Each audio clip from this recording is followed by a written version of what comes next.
तो आप सभी का हार्दिक अभिनंदन, स्वागत हमारी कक्षा में। और हमारी आज की जो कक्षा है वो तुलसीदास द्वारा रचित रामचरितमानस के लंका कांड का जो अंश हमारे पाठ्यक्रम में शामिल किया गया है, ये राजर्षि भर्तृ मत्स्य विश्वविद्यालय के पाठ्यक्रम में भी है, बीए प्रथम वर्ष के द्वितीय सेमेस्टर में। और ये राजस्थान यूनिवर्सिटी के बीए प्रथम वर्ष के द्वितीय सेमेस्टर में भी ये अंश इसी तरह से जोड़ा गया है। दोनों जो पाठ्यक्रम है वो कॉमन है। तो आज हम तुलसीदास के रचना रामचरितमानस के लंका कांड से जो ये अंश है इस पर बातचीत करेंगे। थोड़ा सा प्रसंग समझ लेते हैं। रावण का पूरा जो समाज है वो नष्ट हो चुका है। अब रावण और राम का जो अंतिम युद्ध है वह होने वाला है। और रावण जब युद्ध में प्रस्तुत होता है तो वह एक बड़े विशालकाय एक रथ पर जो सुसज्जित है शस्त्रों से, अस्त्रों से, उस पर वह विराजमान है और युद्ध के लिए प्रस्तुत हुआ है। लेकिन राम के पास, क्योंकि राम तो वनवासी राम है, राम तो बिल्कुल अकिंचन है, वानर भालुओं की सेना के साथ लड़ रहे हैं। उनके पास वैसे कोई शस्त्र भी नहीं है, अस्त्र भी नहीं है, और यहाँ तक कि उनके पास रथ भी नहीं है। तो जब विभीषण अपने भाई रावण को देखता है और वो देखता है कि बड़े सशस्त्रों, मतलब सशस्त्र रूप से सुसज्जित होकर के रावण वहां उपस्थित हुआ है और रथ पर बैठ करके आया है, और ऐसा रथ है, मायावी रथ है जो हवा में भी उड़ जाता है। आपने देखा होगा, जब रामायण देखी होगी आपने। तो विभीषण इस बात की चिंता करने लगता है कि राम के पास तो रथ भी नहीं है। राम इस बड़े बलशाली वीर योद्धा से कैसे जीत पाएंगे? तो वो अपनी शंका जाहिर करते हैं राम के सामने। राम के मित्र हैं विभीषण, तो एक मित्र का जो दायित्व होता है अपने मित्र की चिंता करना, तो वो चिंता कर रहे हैं, बड़े प्रेम के साथ चिंता कर रहे हैं। ऐसा नहीं कह रहे हैं कि तुम हार जाओगे, लेकिन वो कह रहे हैं कि तुम भला किस तरह से इसे जीत पाओगे जब हमारे पास उतने साधन संपन्नता नहीं है। तो ये जो पंक्तियां हैं इनमें ये बताया गया है कि व्यक्ति के पास यदि भौतिक संसाधन न भी हो तो भी यदि व्यक्ति दृढ़ रहे, आत्मविश्वास उसके पास हो, साहस उसके पास हो, धैर्य उसके पास हो, दया, क्षमा, क्षमता, ये सारे मूल्य अगर उसके जीवन में हो तो व्यक्ति कभी हार नहीं सकता। राम इस कथा के माध्यम से, राम के माध्यम से, यूं कहा जाए तो ज्यादा उचित होगा कि तुलसीदास राम के माध्यम से ये बातें कहलवा करके हम जैसे बहुत सारे असंख्य जो लोग हैं, भारतवासी हैं, उनको ये संदेश देना चाहते हैं कि यदि तुम्हारे पास धन नहीं है, संपत्ति नहीं है, पूंजी नहीं है, साधन नहीं है तुम्हारे पास, तब भी यदि तुम्हारे पास अपने जीवन में, अपने चरित्र में, अपने व्यवहार में तुम्हारे पास कुछ नैतिक मूल्य हैं, तो आप किसी भी समस्या से टकरा सकते हैं, विजय प्राप्त कर सकते हैं। तो वो कौन कौन से मूल्य हैं उनके बारे में बात की जा रही है। रावण रथी विरथ रघुवीरा, यहाँ कह रहे हैं विभीषण कि रावण रथी, रावण के पास तो रथ है, विरथ रघुवीरा, हे रघुवीर आप विरथ हो, अर्थात तुम्हारे पास तो रथ भी नहीं है। देख विभीषण भयउ अधीरा, यह जब विभीषण ने देखा कि रावण के पास रथ है, रघुवीर के पास रथ नहीं है, तो वह अधीर हो गया, अधीर हो गया, व्याकुल हो गया, चिंतित हो गया, और अत्यधिक प्रेम उसके मन में था। इसके कारण उसके मन में एक संदेह पैदा हुआ। जिसके प्रति हमारे मन में प्रेम होता है उसी के प्रति तो संदेह करते हैं कि ये कर पाएगा या नहीं कर पाएगा। आप देखते हैं, जब कोई बच्चा एथलेटिक्स में भाग ले रहा हो, उसके पिताजी बाहर बैठे हों, तो वही सबसे ज्यादा चिंतित रहते हैं कि क्या होगा, जीतेगा कि नहीं जीतेगा। तो ऐसे ही विभीषण के मन में भी राम के प्रति प्रेम है, इसी के कारण उसके मन में भी संदेह उत्पन्न हो रहा है कि राम इस युद्ध को जीत पाएंगे या नहीं जीत पाएंगे। बंदी चरण, उन्होंने राम की चरण की वंदना की, राम के चरणों में नमस्कार किया, कह सहित स्नेहा, और फिर कहा बड़े प्रेम के साथ, बड़े प्रेम के साथ उन्होंने कहा, क्या कहा, आगे चलते हैं। नाथ न रथ, नाथ हे स्वामी तुम्हारे पास तो रथ भी नहीं है, नहीं तन पद त्राणा, ना तो तुम्हारे शरीर पर न तुम्हारे पैर में त्राण है, अर्थात न तो शरीर में, शरीर पर तुम्हारे कोई कवच है। त्राण का मतलब होता है रक्षक, रक्षा करने वाला। न तो शरीर की ही रक्षा करने वाला है, न तुम्हारे पैरों की ही कोई रक्षा करने वाला है, अर्थात शरीर पर कवच नहीं है, पैरों में जूते नहीं है। केहि विधि जितब वीर बलवाना, तुम भला किस प्रकार से इस वीर और बलवान व्यक्ति को जीत पाओगे।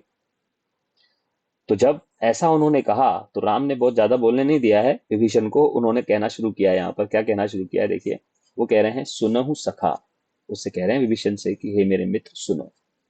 कह कृपा निधाना, कृपा के सागर राम ने कहा, कृपा के सागर राम ने कहा कि सुनो मित्र, जेहि जय होई सो स्यंदन आना। स्यंदन रथ, वह रथ तो दूसरा ही होता है।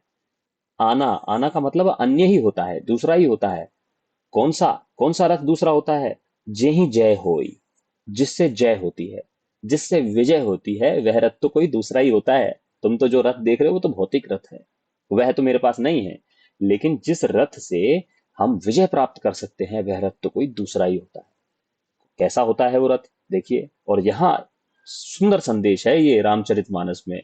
रामचरितमानस केवल मुझे बिल्कुल ठीक नहीं लगता है कि जब हमारे घरों में रामचरितमानस होती है और पाठी पढ़ने वाले बुला लिए जाते हैं, वो पढ़ते रहते हैं, उधर हॉर्न चालू रहता है, और घर वाले जो रामचरितमानस का पाठ करवाते हैं, वो घर के लोग जो है वो और ही कामों में लगे रहते हैं। कोई खाना बनाने में लग रहा होता है, कोई टेंट की व्यवस्था करने में लग रहा होता है, वो सुन ही नहीं पाते हैं। रामचरितमानस का मूल्य जो है, महत्व जो है, वो तब है जब उसको बैठ करके उसको सुना जाए और उसके अर्थ को ग्रहण किया जाए और उस अर्थ को अपने जीवन में आत्मसात किया जाए। तब रामचरितमानस का पाठ करवाने का भी महत्व है। और रामचरितमानस के जो के माध्यम से तुलसीदास जो एक आदर्श समाज बनाना चाहते थे, वह भी तभी पूरा हो पाएगा। देखिए वो क्या कह रहे हैं। वो कह रहे हैं कि सौरज धीरज, सौरज का मतलब है शौर्य, शौर्य मतलब वीरता। धीरज, धीरज का मतलब धैर्य। ते ही रथ चाका, उस रथ के पहिए हैं। ठीक है, रथ में दो पहिए होते हैं, आप जानते हैं। एक रथ होता है, रथ को घोड़े खींचते हैं, पीछे दो पहिए होते हैं। चार पहिए वाले रथ की बात नहीं हो रही है यहाँ पे, दो पहिए वाले रथ की बात हो रही है कि उसमें दो पहिए हैं। एक तो शौर्य होना चाहिए और धीर्य, धैर्य भी होना चाहिए। ऐसे नहीं है कि शौर्य हो तो व्याकुलता हो, व्याकुलता नहीं हो, धैर्य हो, ताकत हो, शक्ति हो, साहस हो। सत्य, शील, दृढ़ ध्वजा पताका। और उस रथ पर, अब यहाँ सारा का सारा ये रूपक है, रथ का रूपक बनाया गया है। ठीक है, यहाँ पर शौर्य और धीर धैर्य को रथ के पहिए कहा गया है। तो पूरा का पूरा ये जो अंश है, ये इसका अधिकांश जो है वो रूपक अलंकार से जुड़ा हुआ है। तो रथ के पहिए कहा गया है किसको? शौर्य और धैर्य को। और सत्य और शील को, सत्य, सत्य आप सब जानते हैं, सच्चाई, ईमानदारी। और शील, शील का मतलब है सौम्यता, व्यवहार की सौम्यता, और अ, सदाचार, अच्छा आचरण। ये शील, शील कहा जाता है इसको। शील का मतलब है अच्छा आचरण करना, सदाचार का भाव रखना, और अ, अच्छा व्यवहार करना किसी के साथ। तो सत्य और शील जो है, उस रथ पर लगी हुई पताकाएं हैं, उस पर लगा हुआ झंडा। अगर आपने देखा हो कोई दृश्य आपने देखा हो युद्ध का, जिसमें रथ हो, रथ के ऊपर एक पताका होती है, झंडा होता है। तो सत्य का झंडा अपने हाथ में होना चाहिए, हृदय में शौर्य होना चाहिए और धैर्य होना चाहिए। तो ऐसा रथ जो है बहुत महत्वपूर्ण है। आगे देखिए क्या कह रहे हैं। बल, विवेक, दम, परिहित। चार चीज बताई है इन्होंने। बल, बल का मतलब आप जानते ही हैं, शक्ति, शारीरिक शक्ति। विवेक, विवेक का मतलब है उचित और अनुचित का ज्ञान रखना, सही और गलत की पहचान रखना। दम, दम का मतलब है इच्छाओं का दमन करना। ज्यादा इच्छाएं नहीं होनी चाहिए आदमी के पास, ज्यादा, क्योंकि इच्छाएं व्यक्ति को कमजोर बनाती है। ज्यादा इच्छा होगी, हम कुछ ना कुछ और तिकड़म भिड़ाने की कोशिश करेंगे, है ना। तो इच्छाएं कम होनी चाहिए आदमी के पास, वासनाएं नहीं होनी चाहिए। दम का मतलब है इंद्रियों का दमन करना, शमन करना, उन पर नियंत्रण रखना, इच्छाओं पर नियंत्रण रखना। परहित का मतलब है परोपकार। ये चार उसके घोड़े हैं। घोड़े, घोड़े का मतलब घोड़े। चार उसमें घोड़े लगे हुए हैं ऐसे, ऐसे रथ में, जिसमें बल है, विवेक है, दम का मतलब है दमन है, इंद्रियों का दमन है, इच्छाओं का दमन है, और परहित का मतलब है परोपकार। परोपकार, ये चार घोड़े हैं उस रथ के, जिस रथ को, जिस रथ पे अगर कोई बैठ जाए तो वो व्यक्ति जीतेगा ही। और क्या क्या है देखिए। क्षमा, क्षमा, कृपा, समता, रजु जोरे। रजु का मतलब है रस्सी, रस्सी से जुड़े हुए हैं। अब तीन तरह की उसमें रस्सियां हैं। एक तो क्षमा, यदि कोई आपके सामने अनुचित व्यवहार करते उसे क्षमा कर दीजिए। कृपा, छोटों पर कृपा कर दीजिए। समता मतलब सबके साथ समान व्यवहार करिए। ये तीन ये तीन गुण अगर आप अपने आचरण में उतार लें, तो आप उस रथ को और मजबूत बना सकते हैं। यानी कि क्षमा, कृपा और समता की रस्सियों से ऐसे रथ को जोड़ा गया है, ऐसे घोड़ों को रथ के साथ जोड़ा गया है। और देखिए, ईश भजन, ईश भजन का मतलब है ईश्वर का भजन। सारथी सुजाना, सुजान सारथी है, विद्वान सारथी है ईश्वर का भजन। तो हमें ईश्वर का भजन भी करना चाहिए। कोई व्यक्ति यदि कहीं किसी से जंग जीतनी है, भौतिक जंग नहीं होती है, कई बार आजकल तो हमारे जीवन में हम विद्यार्थी हैं, विद्यार्थी को ही कई तरह की युद्ध लड़ने पड़ते हैं, युद्ध लड़ने पड़ते हैं, परीक्षाओं के युद्ध लड़ने पड़ते हैं। तो ईश्वर का भजन भी हमें करना चाहिए, यानी कि ईश्वर में आस्था रखनी चाहिए, ईश्वर में हमें हमारा विश्वास रखना चाहिए। वो विश्वास जो है वो हमारा सारथी है और हमें वो सुमार्ग पर ले जाता है, सही मार्ग पर ले जाता है। और देखिए क्या है, विरति चर्म संतोष कृपाना। विरति का मतलब देखिए यहाँ पे लिखा हुआ है वैराग्य। वैराग्य हमारी ढाल है। वैराग्य मतलब जीवन के प्रति आसक्ति का भाव नहीं हो, आकर्षण का भाव नहीं हो, जीवन में ऐसे रहो कि जीवन में होकर के भी जीवन के नहीं है। एक मशहूर शेर है, वो शायद पूरा याद नहीं आएगा मुझे, लेकिन कुछ बात है उसमें, वो ऐसा कहते हैं कि बाजार से गुजरा हूं तलबगार नहीं, है ना। तो अगर आप बाजार में हो और बाजार पूरा खुला हुआ है लेकिन आपके पास तलब नहीं है बाजार से कुछ खरीदने की, तो आप पर आपने एक बाजार दर्शन नाम का एक जैनेन्द्र का पाठ पढ़ा होगा। उसमें आपने पढ़ा होगा कि पूरा बाजार जो है वो एक शैतानी शक्ति से परिचालित है, वो आपको अपनी ओर आकर्षित करता है। आप चाहते हैं कि ये भी खरीद लूं, ये भी खरीद लूं, ये भी खरीद लूं, लेकिन हमारे मन में यदि किसी प्रकार का आकर्षण नहीं हो, आसक्ति नहीं हो, कुछ चाह नहीं हो, चाह शेष नहीं हो, तो फिर वह बाजार हम पर कोई प्रभाव नहीं डाल पाता है। ठीक है। तो विरति चरम, तो हमारा जो वैराग्य है, क्योंकि इच्छा ही नहीं है तो वही हमारी ढाल है, वही हमें बचाएगा। और संतोष कृपाना, और संतोष हमारी तलवार है उस रथ में रखी हुई। रथ में, रथ के बारे में बता दिया गया और ये बता दिया गया कि हमारे पास जो हथियार है लड़ने के लिए वो हमारा वैराग्य और दूसरा हमारा संतोष। जैसा कि कबीर दास ने कहा भी है, गोधन गजधन वाजधन और रतन धन खान, जब आवे संतोष धन सब धन धूरी समान। वो सारे धन जो है वो सब धूल के समान है जब संतोष रूपी धन हमारे जीवन में आ जाता है। संतोष करना आना चाहिए आदमी को, और विरक्त भाव से उसे अपने जीवन में रहना चाहिए। बहुत ज्यादा इच्छाएं उसके मन में नहीं होनी चाहिए। और देखिए क्या क्या बता रहे हैं, दान परसु, दान रूपी फरसा।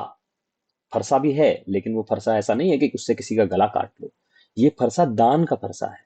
यानी कि जो जो व्यक्ति पात्र है, जो व्यक्ति निर्धन है, जो व्यक्ति अकिंचन है, वह कुछ व्यक्ति चाहता है, कुछ आपसे चाहता है, यदि वह उसका पात्र है तो उसे दान भी आपको देना चाहिए।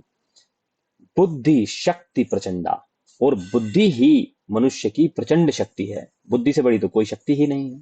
ठीक है। ये तभी तो कहा जाता है भैंस बड़ी, आ, अक्ल बड़ी या भैंस। तो उसमें जिससे भी आप पूछेंगे कोई नहीं कहेगा कि भैंस बड़ी होती है ना। लेकिन आप समझते हैं कि अक्ल को क्यों बड़ा कहा गया है, क्योंकि छोटी सी अक्ल जो दिखाई भी नहीं देती कि कहाँ होती है, लेकिन उसके प्रभाव से मनुष्य बड़े से बड़ा कार्य कर सकता है, बड़े से बड़े योद्धा को हरा सकता है। तो बुद्धि ही मेरी प्रचंड शक्ति है। बर विज्ञान कठिन को दंडा, और विज्ञान, बर, बर का मतलब है श्रेष्ठ, श्रेष्ठ विज्ञान, यानी कि श्रेष्ठ ज्ञान से जोड़िए इसको। उस तरह के विज्ञान की बात नहीं हो रही है, क्योंकि तुलसीदास के समय में भी उस तरह का विज्ञान नहीं था। लेकिन हम जब विज्ञान की बात करते हैं तो हम कहते हैं कि वह ज्ञान जो तर्क पर आधारित होता है, वह ज्ञान जो प्रामाणिक है, वह ज्ञान जो सच्चा ज्ञान है, वह ज्ञान जो व्हाट्सएप पर मिल रहा है वो नहीं, वो ज्ञान जो इंस्टाग्राम पे मिल रहा है वो नहीं, जो ज्ञान फेसबुक पे मिल रहा है नहीं, जो आपके आसपास के दोस्त कहते थे ना कि मैंने तो अपने दोस्तन से सुनी, मैंने तो अपने भाई से सुनी, कोई कह रो, है ना, ऐसा कहते हैं कई बार लोग विद्वान। हमारे जो विद्यार्थी हैं ऐसा कहते हैं, कोई खैरो गुरु जी, पतो ना है कौन खैरो पर खैरो कोई, वही की बात मान ली मैंने तो वो बात नहीं माननी है। बर विज्ञान कहा गया है कि वह ज्ञान जो पूरी तरह तर्क पर आधारित हो, पूरी तरह प्रमाण पर आधारित हो, पूरी तरह जिसका साक्ष्य उपस्थित हो, ऐसा श्रेष्ठ ज्ञान ही मनुष्य का कोदंड है, धनुष्य। कठिन कोदंड मतलब दृढ़, मजबूत, कोदंड मतलब धनुष्य। और देखिए और क्या क्या है, अमल अचल मन त्रोण समाना, और जो मन है, और कैसा मन, जो अमल हो और अचल हो। अमल का मतलब है जो निर्मल हो, जो स्वच्छ हो, साफ हो, किसी के प्रति किसी के मन में कोई बुराई ना हो। अमल का मतलब है ऐसा मन जिसमें कोई बुराई ना हो किसी के प्रति। और अचल, अचल वह मन होता है जो चंचल नहीं हो। चंचल मन सबसे बड़ा दुश्मन है मनुष्य का। और अचल मन जो है, मन को स्थिर कर ले कोई व्यक्ति। महात्मा बुद्ध कैसे बुद्ध हुए? उन्होंने अपने मन को ही तो स्थिर कर लिया है, अपनी इच्छाओं को ही तो स्थिर कर लिया है, अपने मन की चंचलता को ही समाप्त कर दिया है। तो मन की चंचलता को समाप्त करने वाला व्यक्ति ही बुद्ध बन जाता है। मन की चंचलता को समाप्त करने वाला व्यक्ति ही महावीर बन जाता है। मन की चंचलता को समाप्त करने वाला व्यक्ति ही समसी हो जाता है। वही गुरु नानक हो जाते हैं और वही राम और कृष्ण हो जाते हैं। तो मन की चंचलता को समाप्त कर दे और उसमें निर्मलता ले आए, स्वच्छता ले आए, ऐसा मन ही त्रोण, त्रोण का मतलब है तुणीर, तुणीर का मतलब है तरकश, जिसमें तीर रखे जाते हैं, उसके समान है। सम सम एक सेकेंड, सम यम नियम सिलीमुख नाना। और इस तरकश में सिलीमुख का मतलब होता है तीर। कई तरह के तीर हैं, और वो तीर कौन कौन से हैं? शम, शम, यम और नियम, ये तीन तरह के उसमें तीर होते हैं। शम का मतलब क्या होता है? शम का मतलब होता है शमन करना, इच्छाओं को नष्ट कर देना, शमन, कोई इच्छा शेष न रखना। यम, जम लिखा हुआ है, वो यम है, गलत नहीं है, वो तद्भव में लिखा हुआ है, ये तत्सम है। यम और नियम। अब यम और नियम शब्द आपको पहले से सुने हुए लग रहे होंगे। जब हम अष्टांग योग की बात करते हैं, पतंजलि ने अष्टांग योग, योग मार्ग में अष्टांग मार्ग बताया है, उसमें 8 प्रकार के योग बताए हैं। उसमें पहला यम और दूसरा है नियम। यम, नियम, आहार, प्रत्याहार, समाधि, है ना, धारणा, ये सारे हैं। तो यम और नियम की बात करते हैं। यम क्या है और नियम क्या है? यम वो है, जैसे आ, हम अगर बौद्ध धर्म की बात करें या हम जैन धर्म की बात करें विशेष रूप से, तो वहां पर बताया गया है यम के बारे में। क्या बताया गया है? सत्य, सत्य, अहिंसा। और कोई बता सकता है और कौन कौन से हैं? 5, 5 मार्ग बताए गए हैं या 5 तत्व बताए गए हैं। सत्य, अहिंसा, अस्तेय, अस्तेय, अपरिग्रह, अपरिग्रह और ब्रह्मचर्य, ब्रह्मचर्य। ठीक है जी। सत्य, अहिंसा, सत्य और अहिंसा के बारे में आप जानते हैं, महात्मा गांधी के माध्यम से कई बार ये दोनों शब्द आप तक पहुंचे हैं। सत्य बोलो, अहिंसा मतलब किसी के साथ हिंसा न करो, अस्तेय का मतलब है चोरी मत करो, अपरिग्रह का मतलब है अ, संकलन मत करो, इकट्ठा मत करो। चीजें इकट्ठी करके रख देते हैं लोग, कभी काम आ जाएगी, कभी काम आ जाएगी। बहुत पूंजीपति जो लोग हैं, वो कितना भी पैसा कमा लो, वो उसके बाद भी अपने आप अपने भंडार भरने में लगे रहते हैं। तो उस स्थिति को कहा गया है परिग्रह। तो परिग्रह की अवस्था नहीं होनी चाहिए। अपरिग्रह मतलब इकट्ठा मत करो, ज्यादा मत रखो। सफर में कम सामान रखिए। सफर में कम सामान होगा, सफर उतना आसान होगा, है ना। सफर में कम सामान होगा, सफर उतना आसान होगा। तो सफर में कम सामान होना का मतलब है अपरिग्रह। बहुत ज्यादा चीजें इकट्ठी नहीं करके चलना चाहिए जीवन में। जीवन भी एक सफर ही है। और ब्रह्मचर्य है, ब्रह्मचर्य का मतलब है अपने आचरण में शुद्धता रखना और किसी प्रकार के दुर्भावना से ग्रस्त न होना, वासना से बचे रहना, ये ब्रह्मचर्य का मतलब है। तो ये है यम। तो ये सारे तीर आदमी के पास होने चाहिए। और नियम, नियम क्या है? नियम भी 5 बताए गए हैं। नियम भी 5 बताए गए हैं, देखें मुझे कितने ध्यान आते हैं। एक तो है शौच, शौच का मतलब है शुचिता, शौच, शौच का मतलब है शुचिता, मतलब शुद्धि। एक है संतोष, एक है स्वाध्याय, स्वाध्याय, एक है अनुशासन, ठीक है, और एक है जो अंतिम, वो है ईश्वर के प्रति समर्पण। ठीक है जी। तो ये 5 जो हैं, ये 5 बताए गए हैं नियम। मनुष्य के जीवन में ये 5 नियम होने चाहिए कि उसे शुद्धता के साथ रहना है, संतोष के साथ रहना है, अध्ययन करते रहना है, अनुशासन से बंधे रहना है और समर्पण रखना है ईश्वर के प्रति। तो ये जो यम, नियम और शम, ये 3 जो चीजें हैं, ये मनुष्य के बहुत श्रेष्ठ वाण हैं, जिससे वो किसी भी युद्ध को जीत सकता है। किसी के सामने खड़ा होकर के वह कभी हार नहीं मानता है। चलिए, इसकी दूसरी पंक्ति रह गई थी, हम नीचे पहुंच गए थे तो मैं वापस ऊपर आ गया हूं और अगली पंक्ति पर बात करते हैं। कवच अभेद विप्र गुरु पूजा। यहाँ पर गुरु की बात कही गई है, ध्यान कीजिएगा। विप्र का मतलब है ब्राह्मण से। ब्राह्मण और गुरु की पूजा ही व्यक्ति का कवच है। ऐसा कवच जिसे कोई भेद नहीं सकता। विप्र कौन, ब्राह्मण कौन, यहाँ किसी एक जाति विशेष के बारे में नहीं आया, ये ध्यान रखिएगा। ब्राह्मण वह व्यक्ति है जो ब्रह्म का ज्ञान रखता है, जो ब्रह्म को जानता है, जो परमात्मा को जानता है, वही ब्राह्मण है। बाकी किसी जाति से संबंध इसका नहीं है। आप चाहे तो किसी जाति से लगा सकते हैं, लेकिन मेरे मामले में मेरा मानना यह है कि ये किसी जाति से संबंधित नहीं है। विप्र का मतलब होता है वह व्यक्ति जो ब्राह्मण है, और ब्राह्मण कौन है, जो ब्रह्म का ज्ञान रखता है, जो ब्रह्म को जानता है, परमात्मा को जानता है, परमात्मा की भावना को समझता है। तो ऐसे दो लोगों के की पूजा ही आपका कवच होगी, और ऐसा कवच जिसे कोई छेद नहीं सकता, भेद नहीं सकता। आपको क्या लगता है जो लोग सफल होते हैं उनके पास कोई गुरु होता है तभी सफल होते हैं? बिना गुरु के कोई व्यक्ति सफल नहीं हो सकता। चलिए आगे चलते हैं। यही सम विजय उपाय न दूजा। इसके समान कोई विजय का दूसरा उपाय नहीं है। ठीक है, अंतिम पंक्ति के रूप में बता दिया है कि जिसके पास ऐसे बाण होंगे, ऐसा तूणीर होगा, ऐसा कवच होगा, ऐसे घोड़े होंगे, ऐसा रथ होगा, ऐसी ध्वजा होगी, ऐसी शस्त्र होंगे, वही व्यक्ति युद्ध में जीत सकता है। जीवन भी एक युद्ध है, उस जीवन के युद्ध में वह व्यक्ति जीत सकता है जिसके पास ये सब होगा। नहीं तो कोई दूसरा उपाय युद्ध को जीतने का नहीं है। और एक और चौपाई देखिए, चौपाई और दोहों में चल रही बात। अभी तक जो भी आपने पढ़ा वो चौपाइयां हैं, और अभी ये जो पंक्ति है ये भी चौपाई की पंक्ति है।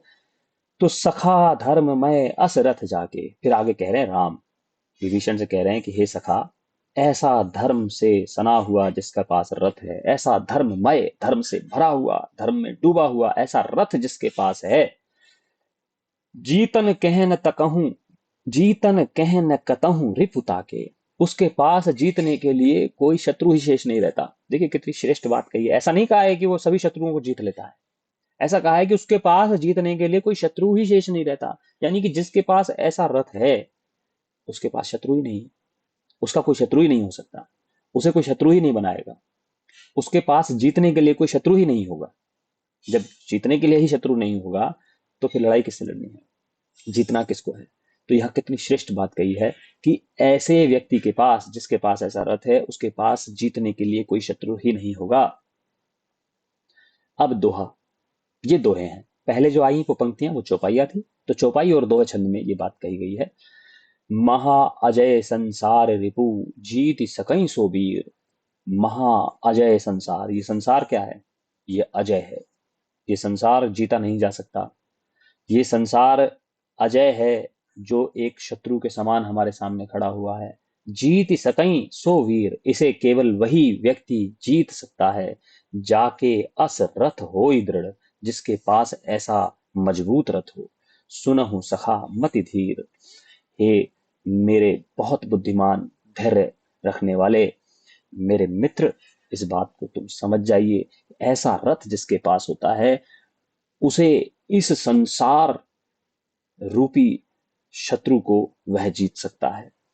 संसार भी शत्रु है, इसमें सुख भी है दुख भी है। संसार भी, संसार में हमें लड़ाई करनी है, एक युद्ध लड़ना है पूरे संसार के साथ, और उस संसार में अपना स्थान बनाना है।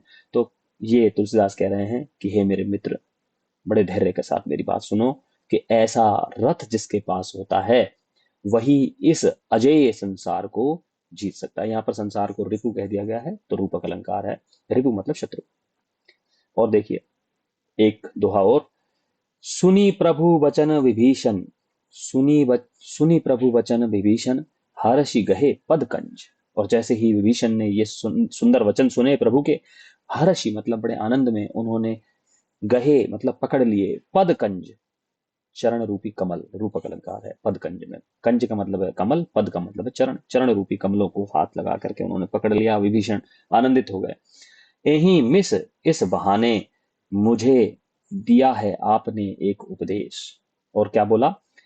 यही मिस, मिस का मतलब बहाने, मोही का मतलब मुझे, उपदेश हूं, मुझे उपदेश दिया है। हे राम कृपा सुख पुंज। राम, हे राम, हे राम सब पर कृपा करने वाले और सुखों के पुंज। सुखों के समूह, हे राम तुमने मुझे इस बहाने एक सुंदर उपदेश दिया है। ऐसा कहते हुए विभीषण ने आनंदित होकर के श्री राम जी के चरण पकड़ लिए। और ये अंतिम जो दोहा है ये आगे की कहानी को जोड़ने के लिए आया है। यहाँ इस पूरी कहानी का इससे कोई संबंध नहीं है। अब यहाँ बात समाप्त हो गई है और कहा गया है कि उत्पचार दस कंधर। दस कंधर जो है ललकार रहा है, उत का मतलब है उधर, उस तरफ दस कंधर मतलब रावण। रावण ललकार रहा है, इत अंगद हनुमान, और इस तरफ से वानरों को ललकार रहे हैं। कौन? लड़ने के लिए, युद्ध के लिए तैयार कर रहे हैं अंगद और हनुमान। उधर से रावण ललकार रहा है, इधर से अंगद और हनुमान ललकार रहे हैं। और क्या कहा गया है देखिए, लरत निशाचर भालु कपि, करी निज निज प्रभु आन। और लड़ रहे हैं निशाचर और भालू कपि। भालू कपि तो राम की तरफ है, निशाचर रावण की तरफ है। निशाचर का मतलब राक्षस, राक्षस और भालू और कपि का मतलब बंदर। ये सब आपस में लड़ रहे हैं, और लड़ रहे हैं क्या करके?